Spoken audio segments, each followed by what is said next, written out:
Hello viewers, my name is Nhira. Welcome to Masuwa Talk Show.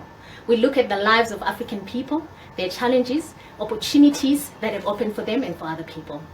We are live on SlyMedia Tv and Masuwa with N Facebook page. Today we have one of the most inspiring men globally. If you know soccer, you'll know him. Caps United. He was the former Caps United chairman, Mr. Andy Hodges. Welcome. Thank you very much. I'm glad to be here. Thank you so much for coming. So, this is the question that people have asked you probably. I would like to know, who is Andy Hodges? Tell me more about your background. Oh, right, okay. I'm quite a complicated background, actually. My father is English from Northern London, and my mother is from Murewa. So actually my Kamusha is Murewa. I'm from there. Murewa? Yeah, Murewa, yeah. It's, we have a massive clan out there, the Gwangwadza. So there's lots of us out there, yeah. And that's where I actually grew up. So my actual sort of early childhood, I remember I would be herding the cows and doing the whole thing, yeah, and getting into trouble for losing the cows as well, which is also funny. But anyway, that's another story. So then from there, really, we were living in, we had to move to Zambia because unfortunately it was at that time where my father being a white man and my mother being black, they weren't allowed to get married. So effectively they had to leave the country. And my dad during the war was actually arrested for being a spy, funny enough. And so we had to flee across the border at night into Zambia, the family. Really? And we grew up in Zambia during the liberation struggle was going on, and only eventually came back to Zimbabwe went after independence in 1980, 1981. That must have been terrible. How did you survive all that? I think for us, we were young. I think it was more struggle for my mum and my dad. I mean, for the kids, because I only have brothers. There's only 7 boys in the family, no sisters. And so for my mum and dad, it was a struggle. I mean, I think living up in that time as a mixed race, mixed couple, so to speak, was very difficult for them. But however, well, I suppose all these years they're still together, and they produced 7 boys, all over 6 foot. So they did And well. you're the oldest? No, oh goodness, no. I've got 3 above me and 3 below. I'm the one in the middle. No, they call us the black sheep of the family. I think I'm right in the middle of the family. Yeah. Oh wow, that's beautiful. And at school, did you play soccer? Did you play any sport at all? No, unfortunately, yes, I did. I went to school in the UK. I was educated in London, and there we played rugby, cricket, athletics, and yeah, sure enough, I was captain of the rugby team, my cricket team. I was captain of, well, I was even in the singing thing at school. We went to a boarding school in England. So yeah, sport was with me. And also my father as well had been in sport in the past. He was very much involved in football. Back in the day when they created what they called the National Football League, which was the first multiracial league in Zimbabwe, he was the treasurer of that. So we do have background in sport. He was a referee. So I've always been brought up in this kind of sporting household. But personally, I was more a cricket and rugby guy, funnily enough. And football was just really through me supporting my beloved Arsenal. When did you eventually decide to get into soccer? Because you've played a very pivotal role in the country. Yeah, well, my grandfather, you see, was interesting. My grandfather used to play for Arsenal when they were called Woolwich Arsenal back in the day when they weren't Arsenal as we know them now. So he used to play for Arsenal. So my entire family was Arsenal supporters, and we were very much into football. And when I was in London, we'd always go to games. And when I came back, when I was back in Zimbabwe, I was working here, and then around the early 2000s, I was asked to become the treasurer of Arcadia United Football Club. Okay. By a very, very close friend of mine called Charlie Jones, or my bicycle, I think, as people know him in football. And Charlie asked me to come in as treasurer, and it was my first real foray into football administration. I mean, I was a banker and was a senior banker working for CBZ and Stanbic and so on. But I found this quite interesting because I was interested to look at the football administration. And I always say Arcadia was my greatest curse and my greatest strength, because it's my one failure, if I can call it that, because Arcadia was relegated, and so that made my heart very sore. But at the same time, it also gave me that experience in football administration. It gave me the experience in learning about football, the different relationships in football. And so towards the end of the season, I had a very interesting phone call. A gentleman wanted to come and meet me in my office, and so I assumed... they actually called you? Yeah, they called me. So I assumed that he wanted to come talk to business, and so into the office walked a gentleman called Mr. Piri. And I sort of knew him basically, and so I thought he wanted to talk business, and he said to me, would you like to become the chairman of Caps United, you see? Because I did support Caps because of Charlie and so on, but because we were in that community at Arcadia. So I said, yeah, sure. So I joined Caps United as chairman at the beginning of 2001. We revolutionized it. And I think, you know, you talk about this show being a message to people out there. I think there's lots of messages and things, you know, that if you're going to get into something, you're going to be successful in it, you've got to have a good team of people around you. You've got to have the right people in place that allows you that success. What kind of support, you're talking about support, what kind of support did you have in the Caps United for you to achieve your goals? Exactly, you know, and a lot of people see football and they see personalities, and actually it isn't. Football really is a team sport, not just on the pitch, but also behind the scenes.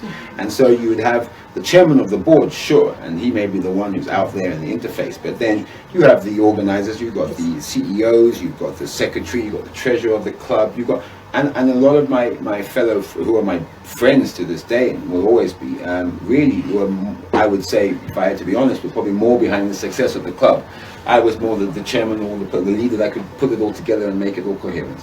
But really, without that support, I think we wouldn't have had the success. Yeah, and that goes through all your life. I think it's important that message is always done. That surround yourself with good people. Surround yourself with people that want to look after you or will take you to the next level. Who are good people, and you'll succeed. You know, and that's a very important message. Wow. Looking at 2004, you are mostly known for taking Caps United to the league and winning. Do you have any specific players that you still remember now and you know that they played their part and they made it happen for you? Because you're talking about teamwork. So that is important, that we also see the different kind of branches and, you know, put together as a champion. It's actually not a fair question. I'll tell you why. Because when you have a team that only loses one game the whole season, that has won the championship with the most points ever in the history of playing in national teams, okay, you can't really pick on one person. Where you have your coaches, and Charles, of course, Charles McClary took us to the Nations Cup. So to suddenly say who of all the David Sengu, you know, Brian Badza, Ian Bakala, you know, it's impossible. I think what made it, what was the financial support as well as the administration support. And as I said, once all those things, let me run it again in the fourth year. So it was a very successful. So you spoke about Arcadia and the experience that you got from Arcadia. My experience came more from being a banker and how I manage things, project management. So for example, in banks I'm what they would call the treasurer, which means I'm the money. Also because I was in the banking sector, I could bring in stuff like good corporate governance into it. And don't forget, I years. And that meant we set up our own offices for the first time. We had things, skills aren't necessarily learned from being in a specific sport. In other words, you don't gave me that administrative ability, because it is about administration. I think people don't know what makes that game happen and what makes a club successful and what makes anything, a league, or that's what it is. And you can only do that with a team. It's the only way you can do it. You can't do it alone. I love the way back then. What is the difference? Do you think you had more support then than you have now? What kind of support do you think? There's a football here, and that's sad. We have some of the best talent in not just in Africa but in the world. I think that the boys who play here, the talent that we have is incredible. I think, but there's a brick missing for me, and the brick that's missing is the development side. It's the sense that we have all these young adults, whether they be girls, boys, whatever, playing football out there. Because don't forget, football is not just a man's sport. It's very much a woman's sport and a family sport. This is what football should be. You know, so all these ideas women's of sport, hooligans and everything, yeah, it should be just as much. And in fact, I think I can be quite fair and say that a lot of our support, at least 30-40% of our support at CAPS is women. It isn't necessarily men. Okay, and that's important to us. And we always wanted to bring families to our games. We wanted to make sure that the kids could come. It was a safe environment. So that was very important. But what I think, where I see a problem is that we have all these kids who are outside what I would call football catchment areas. So therefore, if you're in Harare, there's probably enough scope for you to be, caught into some form of football club or academy. When you start going out into the rural areas, into more remote areas of Zimbabwe, where they are playing soccer at schools, they don't have any avenue to get into the next level. So you find that kids who have great talent, they get to 15, 16, and they have to, instead of going down a sporting channel probably have to start working in the fields or doing work to support their families. So as a result, the talent gets lost. And that's what I cry about, is the fact that we have all this talent, not just in football. I think it applies to all sporting disciplines: cricket, rugby, volleyball, netball, you name it. There's kids out there playing all sorts of sports. Yet when you get to a certain age, 18, 19, they've all vanished because effectively there's no opportunity or no channel for them to make it a living, to actually make it a profession and to make money from it. And I think there is where I'm very disappointed. And that development side of sport is pretty much non-existent. And the academies are trying to take up the slack, but of course academies can only be based in sort of populist areas. You can't really be out in the world. So it leaves a lot of talent that's not being exploited, and that is what makes me sad. So I think on that side of it, whereas back in the early 2000s, a lot of the football clubs had junior policies. There were extensive junior policies. Yes. There was a lot of linking up with school football, so we get a lot of kids coming through the school network into the clubs. We ourselves at CAPS had from under 9s all the way up to under 18s playing football. And in fact, 4 of our stars that eventually became stars in 2014 came from our junior football Can it be program. done now as well? Oh, 100, of course it can. I think the issue has come up is that junior programs are expensive because they do cost money, because you're looking after a lot of kids through various ages and all that is entails to look after them. So it does cost money. I think a lot of clubs have looked at the sort of cost benefit, but unfortunately they don't seem to see that they're wrong in that. It's cheaper to groom a kid from a young kid to be a star than to every year going in and buying someone. Because that's what they do. They have to go in and you have to buy a good player. And it's going to cost you more money to buy someone than to actually develop them. So in a way it's short-sighted. But it works for some clubs now. But I think that if there's any kind of new push in our country, it'll be to look at development. And this is something that only happens over time. So you can't expect development of football to suddenly make you better today, or any sport, funny enough, because this applies to any sport. But when you then look at the next 5 years, 7 years, then you start talking about it. I mean, I've always said Zimbabwe should be in the top 10 teams in Africa, easy, not even a shadow of a doubt in my mind. And our vision should be to try and become that, and that's up to the leadership. And it has to start from the children, and got to start from the kids. Support them when they're young. It's got to. Okay. It's got to be a plan. You can't just suddenly become good. Yes. It is hard work, and I think that's another issue that I think is important for people to understand. Is that it doesn't matter how anyone sits here in your show or anyone is introduced. The fact is that they've got there by hard work. They've had to work hard. I think a lot of people believe that things come easy. I think they expect money to come easy or life to come easy. In fact, it's hard work. It's dedication, it's work, it's really being focused on the goals you want to achieve, and then you can do that. It's when you're sort of lackadaisical and you're lax and you think that things are easy and you don't work so hard, you're never going to achieve your goals. And I think that's really important. In a way, I suppose I'm a workaholic, which hasn't done me well, but sometimes you have to be that way if you want to get to your goals. Wow, amazing.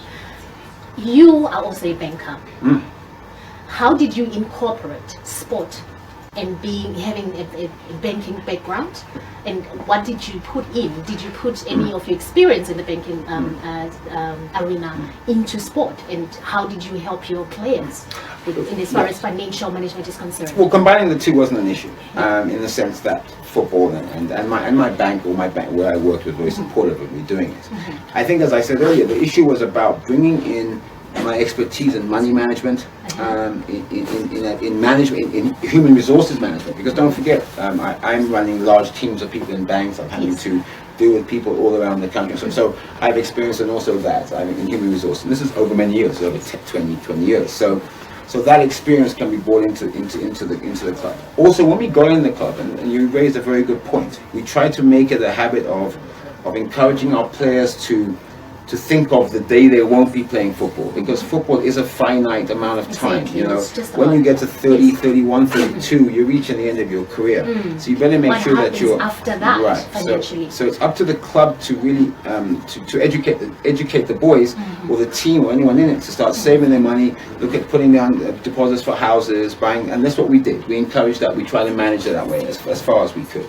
And I'm pleased to say that a lot of the players from from that era, they have houses, and even though they may not be playing football, you know, as you always say, if you have a home to go and sleep in, then you know you're pretty okay. It's only when there's nothing there, and so we try to do that and bring that in. This is why we called it professionalism. Professionalism, people don't seem to understand it. What professionalism means in a way is that all the way from the beginning, whether it be your medical staff, whether it be the diet that the players eat, whether it be the training regime, whether it be keeping abreast of new training techniques and new tactics in football, whether it be the money management side of it or the advice, whether it be psychological conditioning, that is a professional football club. It isn't just about playing football. Playing football, funnily enough, is just the end result of all of that. But actually the hard work leads up to that ability for the players to win. It's very tough for people to understand that they can be winners. And I find it's a common thing, I think, and even though I'm sure your viewers may agree, it's easy to come number 2 because it's easy. But to become number 1 requires it requires not just more effort, but it also requires a mental strength internally and you know in yourself and in your mind that you must believe you can be number 1. And I think, how do you speak to your players for them to get that to get that mental strength? Well, I think first of all you have to firstly believe in yourself. You have to believe and understand who you are. So you can't be dragged or influenced by different people or peer pressure or things like that. You must be really clear. You must be clear on where you stand, the values that you have. It's very important. You know, I always say that you shake my hand, it's a deal. I don't have to put it in writing because my word must be as good as my bond. And that's how I am. And other people, I wouldn't trust their word as far as I could throw them. But with mine, I can. And I think if you have that belief in yourself, you have a belief in your identity and where you're going, you can then, at least from a firm basis, your basis is that I am who I am and I'm great at this, or I can be good at this. Now you just have to put that work in to be able to achieve that. But the first step is believing it. When you believe it, it's easy. Then it becomes easier because then you just have to work hard to become it. The problem is that you work hard to become it, and then you don't believe it, and you choke or you freeze, or you don't match your full potential that you should have done. And I think that's an issue with lots of people in all sorts of areas. A lot of people are willing to settle for second, when really they could have worked hard enough to be first. And that's all it is. It's about hard work and belief. All right, we're going to take a short break. Last question just before we go for the break. Family. How have you managed to balance? You go to a match, maybe it's a loss. How do you handle that when you get home? Oh, well first of all, you seem to have the impression that my family doesn't come to the game with me. Oh, they do? Yeah. My son was first coming to games as young as 3 years old. Yeah, and he was dressed in full Cape United attire. Yeah, okay. Yes. In fact, when we won the championship in 2004, the day we were presented it, he was in the papers. I think he was with me holding the cup. Oh, so let's get that straight. If I promote that family should come to the games, then my own family comes. So that wasn't a problem. In fact, the question should be, how did my children relate to us losing? And that was worse than me relating to it, because for a chairman it's easier in a way, in the sense that, you know, when you lose a game as a supporter, sure, you can sort of be sad about it, you can go with your friends and you can talk about it. Yeah, a chairman, I'm playing next weekend somebody else. There's only so long that I can grieve about losing points. My trick is what do I have to do now, or what does the coach have to do, what does the team have to do, what do I have to do as management, so that come the next weekend we're going to win. So it's a very quick, sort of switch over. Yeah, you lose, you realize it's a game. Then now what you do is you learn from your mistakes, or you learn from your loss, so that next week you don't lose. And if you keep on with that attitude, in other words, you're always looking for how you can better yourself in mistakes or losses, you always will. It's when you get stuck in the fact that you've lost and you can't move out of there, you'll never improve yourself. Okay. So it's a bit different for, I suppose, for a chairman of a club. So for you as a chairman, did it normally take you, 1 day, 2 days, a week? Oh yeah, the next morning life was next morning we'd do our précis of the game, the things that we had to have done, what we have to do for the room, and we move on, 100%. The next game is the next game. You know, football, you win or you lose. It's unfortunate. You love to win every game, but you can't. So when you do lose, it's part of the game. The trick now is that, like we lost last weekend against 2 weeks ago against Dynamos. We lost 2-0, no? And you know, and that was heartbreaking. I'm a Captain United fan. Dynamos are my friends, but my enemies at the same time. And we're playing them again on Sunday. And so, you know, I believe that we can beat them. and I know we can beat them. I'm very confident in that. Are you prepared for the match? Oh yeah. I think the boys are prepared for the match. The fans are prepared for the game. The question now is which is the better team on the day, and it's as simple as that. You know, on the day the boys must bring their A game. If they don't, against a good team you may lose, and you know, at the same time I think we will. But as you say, it's a football match. We wait until the whistle. We're talking to Andy Hodges, the former chairman for Caps United. We'll be right back.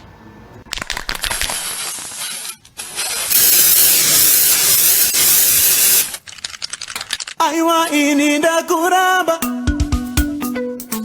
Dizie Aiwa ininda kuramba Dizie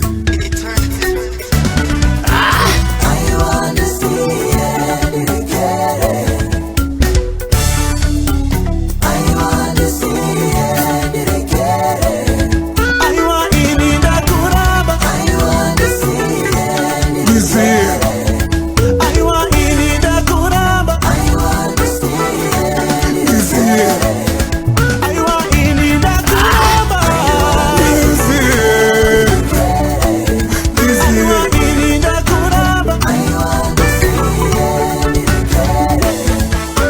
dzako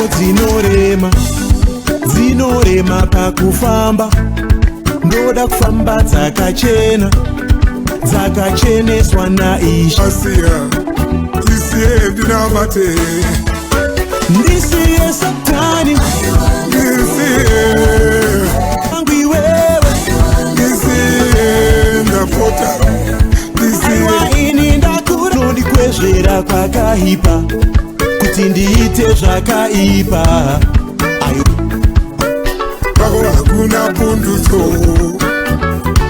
kuti ndiite zvakaipa aiwa ini ndazviraona ndiziye aiwa ndisiye satani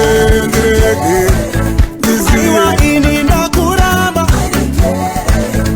aiwa ini ndakuramba aiwa ini ndakuramba ini ndakuramba zvako ndezve muripo aiwa ini ndazviramba ndinamate toda kushumira mwari uyu kuramba ona ndisiye satani aiwa ini ndakuramba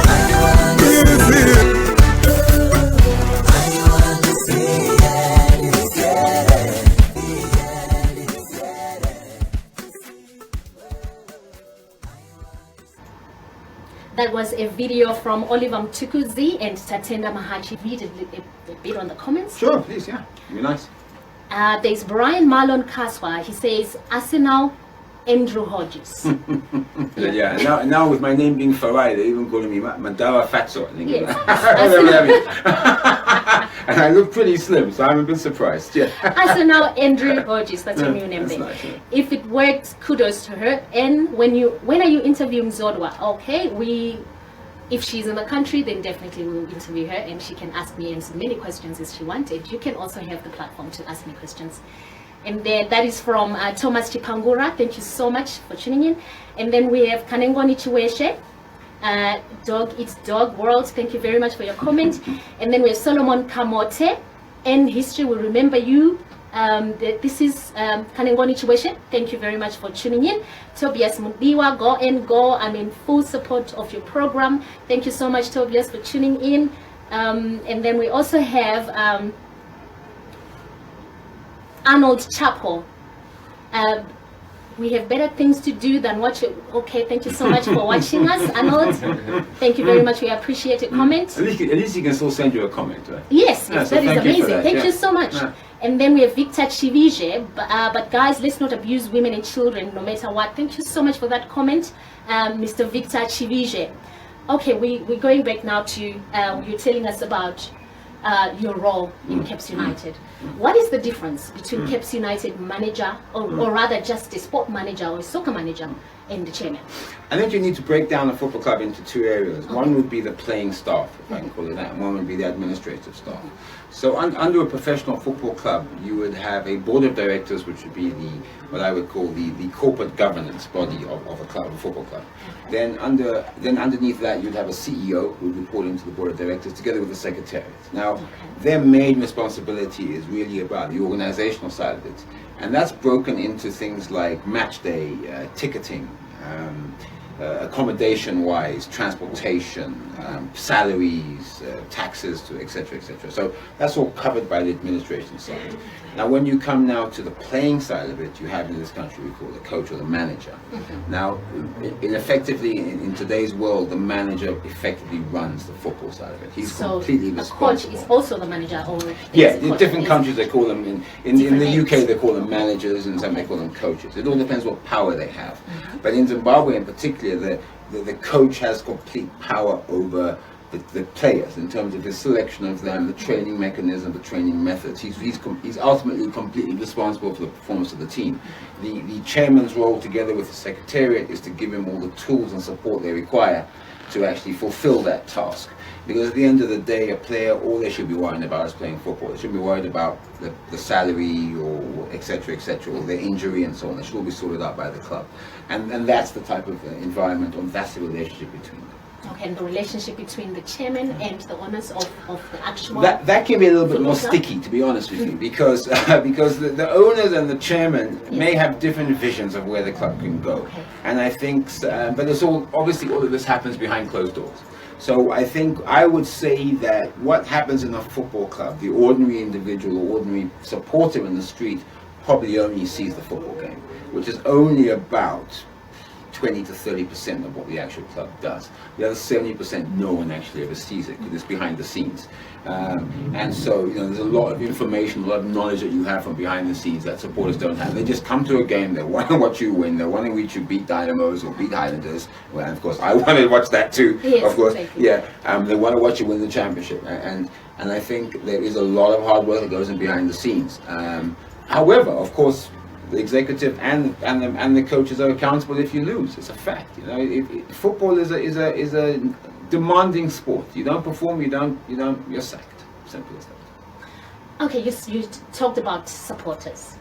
Do you actually sit down to get to understand what the supporters want and maybe to take their advice? Oh yes. And use it? Very much so. In fact, even today, if I'm not mistaken, on the Caps United board is a supporter, a member. The supporters have elected a member who sits on the board of Caps United, the supporter, and he used to be in the old days the national Caps United supporter. We have at Caps United supporter chapters all around the country. In every city, we have a Caps United supporters club.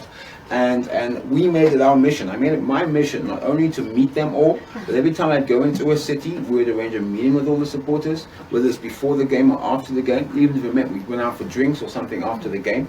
And it was very important to me because people don't understand that without supporters, you do not have a club. It's as simple as that. You could be the biggest whatever club in the world. If no one comes to watch your games or no one's interested, what are you? Okay, and in fact, you're playing for them.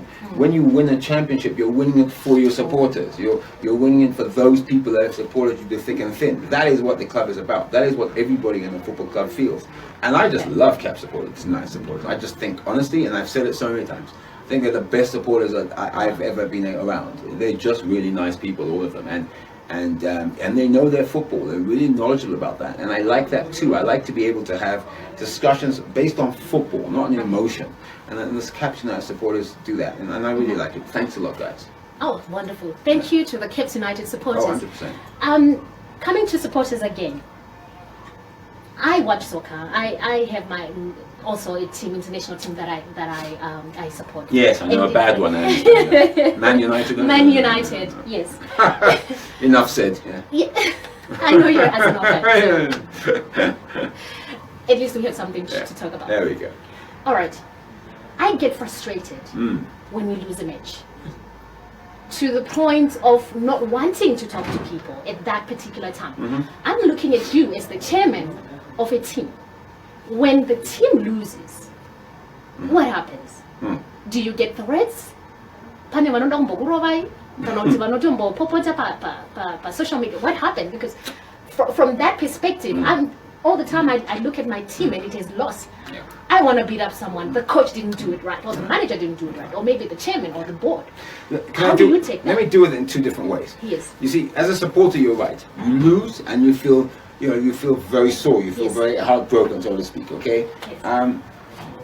The difference between a supporter and a chairman of a club is that the chairman can do something about it. So you can't. Okay. When you have this anger about losing and you need to express it at something or Yes. somebody. Yes. Okay, right? And that's what you do. And trust me, they don't, I don't know, nowadays maybe social media, I think, but in football, they wait for you at the stadiums and they tell you right there and then. Yeah. You don't have to wait for social media to be, no. The threats are right there in the stadium. But that's not the point. The point is that that's valid, as long as it doesn't generate into violence. I have no problem with people complaining or mouthing off or saying the coach is bad or whatever. That's 100% their right. But of course, I'm completely against football violence. I've been ever since. I've actually banned many people for life from caps games because of violence. But the difference is that anger you can direct at somebody. As a chairman or part of an executive of the club, we cannot direct that anger to anybody, because in a way we're also responsible for the loss. So what we can do though So is you actually feel responsible? of course we are. It's our club. We're responsible. The buck stops with the chairman. So what we can do, however, is analyze what's happened, what went wrong, what was the issues behind this, and he's going to be sick, but he's going to have to blame someone. And most of the time, sure, you blame the coach, blame the players, blame the executive, and that's fine. I think that's everyone's right. Yeah, of course you do. It's what you're paid to do, so to speak. So. But in the midst of all that, you still get... You got to do your best, yeah? You can't be worrying about what other people are going to say. Implement it, okay? If it isn't good enough, look, at the end of the day, all you can in the team, they have the right to remove you. But at the end of the day, that's the fact. 15th in the one season doesn't mean you're going to go for the Premier League title the next. And that's anyone's life. And I think that is the type of message that I would like to get across to people. I think life is not going to be okay all the time, but live through it and keep on going. Yes. And don't let... that just came in, Macbeth Nkomo Mataga, Sodawa Pofu. She said she's tuned in. Thank you very much. Thank you very much for joining us. Natasha says you are very... All right. So I would like to know, right now we have so many... The reason. At the end of the day, football players, like anyone, get to play for one of the major clubs in the country, and hopefully, touch wood, you get there. But if you then want to go onto a bigger stage, play against bigger teams, or play against bigger... If you get into Europe, you have to meet certain quotas that you have to play the national team. So many, South Africa, Kenya, Tanzania has come up now. And our players are going out there and different players. It's important for our game nationally. And so that is money may be important, but actually to a football player, they want to be able to get to the next level where they want to see if they can play and that is the goal of every football player, who should be. The same way our young man there, Kamabilia, the same thing. He's playing for a great team in South Africa, but he needs to move. He needs to go to another team in Europe so he can get to another level. And that's what a football player should be doing. So that's the major reason why players leave. The problem is that do we have people on our conveyor belt coming through our programs that can replace them? And so if you have this outflux of players and they're being replaced by the same players who are there and there's no new talent coming in, then you start getting stagnation in football, or you start getting what they would call standards going down, and people say that. It was more exciting a couple of years ago than today. And so that's what you need. That's why you need this vibrant development program. So as much as players are leaving you, new stars are being born in the country. And that is what's important. And that's the message I keep on pumping down to all the people I meet, is that unless we focus on development and we get development football correct, unless we start getting talent coming through, there's only so much of a limit that we can keep on going with the existing talent before your standards do start dropping. And that is my concern. And I want to maintain those standards, make them better, and really create a team at the national level, not just at the club level, but at the national level, which can beat anyone. And we can beat anyone. It's a fact. I mean, when you look at the club level, Caps United, we beat Zamalek. Now, Zamalek is the #1 ranked team in Africa, and we beat them 3-0 on our home ground, yeah? So, it's doable. We beat TP Mazembe, who I think is ranked #2 in Africa. So it gives you an idea that the talent and the skills are there. The key now is, again, to convince people that we're that good, to get it into our psyche that we are that good, get the right players assembled, get all the right administrative structures in place, and why not? Why can't we be one of the top countries in Africa, if not the world? Why can't we be in the top 50 in the world? And do you think the corporate fraternity right now in Zimbabwe is playing a pivotal role in as far as support for soccer is concerned? No, they aren't, and I think there's a good reason for that. I mean, football. Why do you think that? Well, corporates want to get value for the money that they put into sponsorship. It's about, in other words, a brand must reflect. If you put money into a brand, you also want to see it reflected in terms of income for yourself. Barclays and so forth didn't used to sponsor the Premier League for free. They did it because it got their name out worldwide. 5 billion people knew who Barclays Premier League was. That's what they called it. You see, so it's important. So the problem was that we have gone through the last couple of years a lot of chaos in football, a lot of bickering, internal fighting, and so on. And I think really it settled down ever since Philip Changwa came in recently. But up to then there was a lot of chaos, and no sponsor wants to associate their name or put their name onto a brand which is covered in chaos. It hurts you, where there are games where they're being stopped because of hooliganism or people invading the pitch. It hurts your brand. So how do you think the brand can be revamped? Oh, it can be. Of course it can be revamped. It's about making the sponsors understand that the association in football is being run professionally. It's being run on the corporate governance guidelines are in.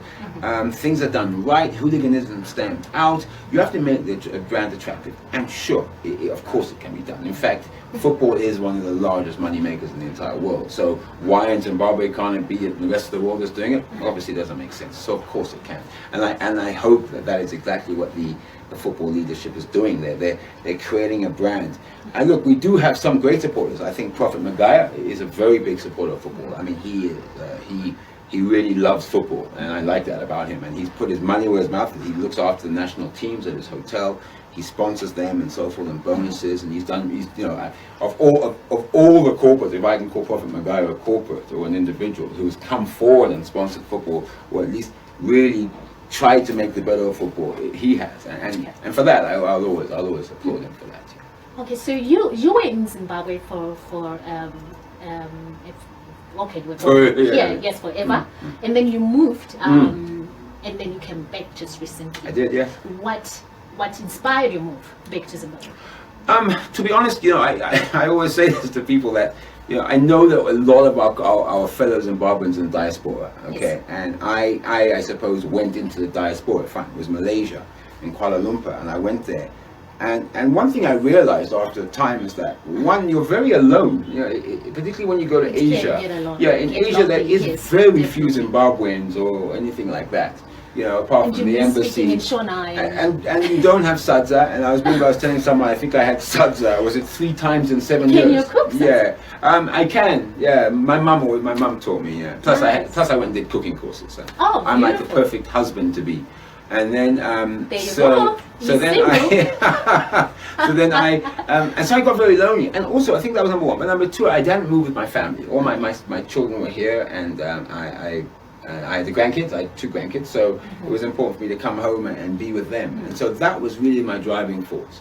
And I always tell people that I understand going to diaspora. I understand the reasons that people did it, and but I tell you, if you don't come home, and there's something missing in your life somewhere always. And my decision was to come home and relocate back, which is unusual, I suppose, but it suited me. All right, beautiful. So right now, are you getting back into soccer full time? And what can we expect from you? Look, are you going to see a change in the sport arena? Look, and from my perspective, of course, I'm always with Captain. I think that can't go away. I believe I'm one of the few people in football that could probably never join any other football club except Captain United. But I think I would like to. I'm getting more involved in the development side. We are looking at a academy that's going to be set up now, which I'm working with some partners on. Because if I'm going to talk development, let me walk it. I've got to also be doing something in development to make it happen. So that's what I'm going to be doing. But that's just what I call, I think people must appreciate that soccer is just a small part of my life. My other part is to set up my own businesses here. I'm setting up a business with some people, a financial services type business, and that's coming along really well. So it will be quite intensive and quite busy. But yeah, once you're into football and you live and you breathe football, you can't really get out of it. Unfortunately, it's a fantastic sport. It's a sport that unites everyone. It's a sport where you leave your problems at the door. You go in and you shout and scream for 90 minutes. Your team wins and loses. You discuss with your wife, your kids. You're in different houses. I mean, I have friends where the wife is dynamos, the husband is caps. And it's fantastic. You can imagine that's like the day after a game. And that's what I love about the game. I just love that inclusiveness of everybody, where everybody can be part of it, and really just enjoy this beautiful game. And that's what it is. It's a beautiful game. All right. You talked about financial management before. What advice can you give to the players? They're superstars at one point. In soccer, we should face it, it's very short-lived. What happens to them financially after that? Any advice that you can give them from a banking point of view, and as far as their financial status is concerned, and how they can manage their careers and manage their money, so that they can have something to fall back on after soccer? I think this advice, I assume, would go to anyone. I don't think it applies to soccer. I think if I can relate it to soccer, though, we talked about stuff like insurance. In the case of a soccer player, it's literally that simple to break your leg. And just breaking your leg in one game at 22 years old, you can never play football again. Yet all you've done since you were 16 to 22 is play football. And now you can't play football. And the problem when you have a broken leg, for example, is that the club, your contract lapses, and then the club sometimes can walk away from you and not look after you. And so we talk about things like insuring themselves, putting down particularly things like looking after your key areas of your life, which is your home, your accommodation. That's important. Okay. We also talk about how do they manage it in the sense of, do they set it up as a trust fund? They set it up as individuals? The kind of stuff that players wouldn't.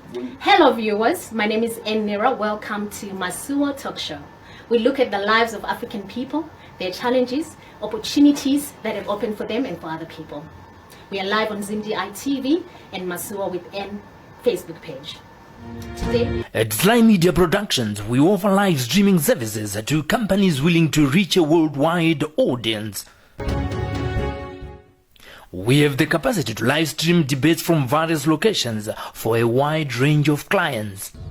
And our online audience, we welcome you back. We follow them and help build Zimbabwe brand on a positive note. On the second report on citizens' perceptions. And for us, our interest has always been around how do we leverage technology to communicate policy, to communicate public issues.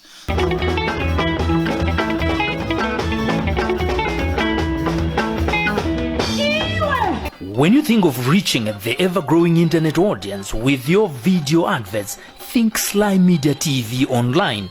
If you want to pre-package TV programs, documentaries, weddings and church services, think SlyMedia Productions, building bridges. Your TV on the go, anytime, anywhere, worldwide. Game at 22 years old, you can never play football again. Yet all you've done since you were 16 to 22 is play football. And now you can't play football. And the problem when you have a broken leg, for example, is that the club, your contract lapses, and then the club sometimes can walk away from you and not look after you. And so we talk about things like insuring themselves, putting down particularly things like looking after your key areas of your life, which is your home, your accommodation. That's important. Okay. We also talk about how do they manage it in the sense of, do they set it up as a trust fund? They set it up as individuals? The kind of stuff that players wouldn't know about. Okay, so we offer that advice. We offer that advice to the club. How much they should save and what they should put it into to get the maximum return. This is what we tell them. However, of course, at the end of the day, like anything, it's your money. What you do with your money, you do with your money. All we can do is advise you and help you and hope that you take some advice. And but I will say that of the players that have become, or I can say have become, who are more financially stable, sounds interesting, but they've also had very strong wives or partners. And I found that's very important in a player's life, in the sense that, you know, you can go to a stadium and be a star where 10,000, 20,000 people are calling your name, okay, and it can be quite intoxicating, you know, and it's really good to leave there and go into a home with a nice, you know, with a proper wife who supports you, with great kids, in a great family environment with people around you, and it kind of centers you, and you appreciate that you're playing football as a job for this family that you have. And those I've noticed that go a little bit off the rails are more the single guys who don't do that, where they're going home, they're going back to their high fields, wherever they live, shooting breeze, wherever they live, and people are coming to their place and they're taking them out for drinks, and you know, and that's a worse sin for a football player. Yeah, they blow their money, but worse than that, they start drinking, smoking, and you know, in football you do not touch anything like that. It just destroys your stamina and your game. But that is what you can be enticed to when you go back home after a match and you score 2 goals against Dynamos. Imagine you go back to the game, there's thousands of people at your house waiting for you, and they're willing to all buy you drinks, and so the players need to understand that barrier between the fact that playing football is a job. It's what you're good at. It's what you were chosen by God to do, and you're very good at it. Yeah. Yes. And you have to also treat, however, that it's a public job, which means that people will try and destroy it if they can, or at least think by giving you extra love, they actually destroy it, so to speak. And so the players must be also guarded against that. Do you have a support system to guard the players and to give them advice like that on a daily? Do you 100%. I mean, yeah. Look, I had 2 very, very good colleagues with me at CAPS, Ziambi and Willard Manyegawana, who is now the head of Division 1 Northern Region. He's now the chairman of that, and Ziambi is the MP Ziambi, and very close friends of mine. And we would literally every weekend we would drive to each player's house and go into their house and sit with them, talk to them. We encourage them if they had problems, whether they be family problems or any type of problems, to call us. We get involved, we help them. So the club became a family. That is what CAPS United is. It's a family, and that's what it should be. It should be a place that you can rely on anyone to look after you. You can rely on your executive to look after you. You can rely on your team to look after you and support you. That is what makes a successful club, and that's what we try to incorporate in CAPS United. And I hope, I mean, I don't know, but I think that we achieve that very well. Back to the comments, there's Bridget G and Bridget Machinga. They are watching. Thank you very much for watching. And then Bridget G says, Andy Hodges. Full stop. And then she also says, thank you for trying. It'll work out good. I hope commercials can improve as well. It is a first show. Happy for you. Strong girl. Good going. Thank you so much, Bridget V. And then we also have Mukepepe Mukuru, who just joined us. Thank you so much for joining us. My last question. Sure. If you were to change anything in sport, in soccer to be quite precise, what would you change? If I had to change, that is a very good question. If I had to change anything in football in Zimbabwe, what would I change? I would change the way that the people in football look at it. I think that people are do not yet fully look at football and see what its full potential can be. They don't look at football further than what's happening today, when they should be looking at a bigger picture and what football can actually do, not just from a monetary perspective, but also from a social responsibility type perspective. Because even getting the kids out there playing football, I think people need to move their minds away, and we need people that are more big picture players who can see and have a plan for where our football should be going, and then be able to direct it that way, rather than what we have now, which is really individual teams all trying to do their best, and they are doing their best and playing football, and they're waiting for the next season. So they're only looking at season by season. What we need is a bigger picture, and I think that I would like to see that more in football. I'd like to see people looking more in a future vision. But I'm talking now about Zimbabwean football. I'm not concerned about COSAFA, CAF. We start here first. Let them deal with that. We start without our base being strong, it doesn't matter the rest. And I'm really glad that the ZIFA president, for example, has become COSAFA chairman. He's now in the CAF Africa Nations Cup board and so on and so forth. Like, fantastic. It's great for our football. However, we need to change everybody's perceptions in football in Zimbabwe. And then how do we better that here? What programs do we put in place to make that better? Because we must have a goal. We must know what do we want to be, and then once we get there, how do we maintain it? And that is what I would try and change if I had a chance. Okay, given that opportunity, because you're also part of this. So that was your last question. I don't want to get a more difficult question. Oh, it's still the last question. It's still the last question. There was a comment there. Yes. Okay. You are part of soccer in Zimbabwe, and you play a very pivotal role. So if we're talking about changes that's going to happen, you are also part of that change. 100%. And you as a former chairman and everything that you've done here in Zimbabwe and outside and abroad, don't you think also you need to play a part in as far as the change is concerned? I don't think it's just me. I think everybody does. This attitude that it's somebody else's problem, let them fix it. I hate that attitude. I think if you can and you have an opportunity to, then try. Talk, say something. I think what do they say? That evil men triumph when good men keep quiet.